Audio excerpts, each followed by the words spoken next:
Bonjour à tous et bienvenue dans le show Tiro. J'espère que vous allez bien et passons sans plus attendre au sommaire de notre journal du mois d'octobre. À suivre dans l'actualité une querelle entre Télérama et le maire de Clermont-Ferrand. Nous partirons en apprendre plus sur les agents immobiliers dans notre reportage. Est-ce que le rugby est devenu trop violent? Les réponses dans la partie sport. Découvrir une moto qui peut voler sera le sujet de notre buzz. Pour l'actualité, un conflit entre le maire de la ville de Clermont-Ferrand et un journaliste de Télérama. Regardez. Le conflit aura duré 2 jours. D'un côté, le magazine culturel Télérama, de l'autre, le maire de la ville de Clermont-Ferrand, Olivier Bianchi. Le 4 octobre, Télérama publie un reportage sur la ville de Clermont-Ferrand. Dans l'article, le journaliste soulève plusieurs points négatifs.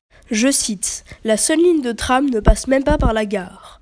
L'absence de nature en ville, à part son poussiéreux jardin Lecoq. » Le jour même, Olivier Bianchi, le maire de la ville, décide de lui répondre, jugeant sa ville salie par le reportage. « Cher Télérama, nous sommes fiers, disait-il. Fiers d'avoir une ville située au pied de la chaîne des puits. Fiers d'avoir une ville qui bouillonne de culture lors des effervescences. Fiers d'avoir fait construire un théâtre par l'un des plus grands architectes du monde. » Le maire invite le journaliste à venir redécouvrir sa ville en venant prendre un verre place de la Victoire. Dans ce reportage, vous aurez l'occasion d'en apprendre plus sur le métier d'agent immobilier. Regardez. Un agent immobilier ne s'ennuie jamais. Il a plusieurs étapes à réaliser. Il doit prospecter.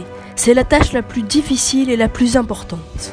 L'agent immobilier va devoir trouver des maisons, des appartements disponibles, à la vente ou à la location. Ensuite, il va évaluer la valeur d'un bien. Il fixe un prix équitable avec le propriétaire. Après, il va trouver un acquéreur. Il va multiplier les annonces dans les journaux, sur Internet, ou même sur la vitrine de l'agence. Après cela, il va effectuer les visites. Il conseille les acheteurs en leur présentant des biens adaptés à leur budget et à leurs attentes. Il s'occupe aussi de finaliser l'opération et gérer les locations en s'occupant de la partie administrative. Les tâches attribuées à l'agent immobilier sont donc nombreuses. Il est généralement responsable d'une opération immobilière du début à la fin. Donc je suis en compagnie de Serge Atenier qui est agent immobilier. Bonjour Serge. Bonjour. Donc une première question, quelles sont les qualités requises pour être un agent immobilier? Alors pour être agent immobilier, déjà il faut avoir le sens du contact, le goût de la négociation, surtout parce que c'est un métier d'intermédiaire. On est souvent intermédiaire entre le vendeur, entre l'acquéreur et entre le locataire et le propriétaire. Donc il faut beaucoup de sens du contact et de négociation. Merci. Donc une deuxième question, quels sont les métiers de l'immobilier? Alors il existe 3 branches principales dans l'immobilier. Il y a le métier de la promotion, le métier de la transaction et le métier de la gestion locative. C'est-à-dire, dedans on retrouve la location. Voilà. Merci beaucoup. De rien, au plaisir. Merci. On continue avec le sport. Le rugby est-il devenu trop violent? Les réponses dans ce documentaire.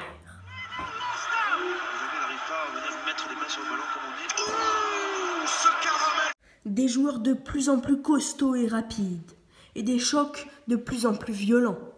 Le rugby, qui est un sport de combat, est-il devenu trop violent? Par exemple, 600 blessures ont été répertoriées dans le rugby professionnel français en 2012, contre 1100 la saison dernière. De nombreux médecins s'inquiètent. La commotion cérébrale est un ébranlement du cerveau provoqué par un coup sur le crâne. Elle peut entraîner une perte de connaissance, des vomissements, des maux de tête. Les écoles de rugby ont perdu beaucoup de licenciés et les parents s'inquiètent pour leurs enfants. L'avenir de ce sport est peut-être en train de se jouer.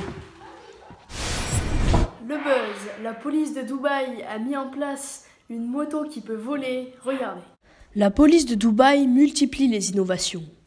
Une moto qui peut parcourir jusqu'à 6 km et peut voler à une hauteur de 5 mètres a été présentée lors d'un salon.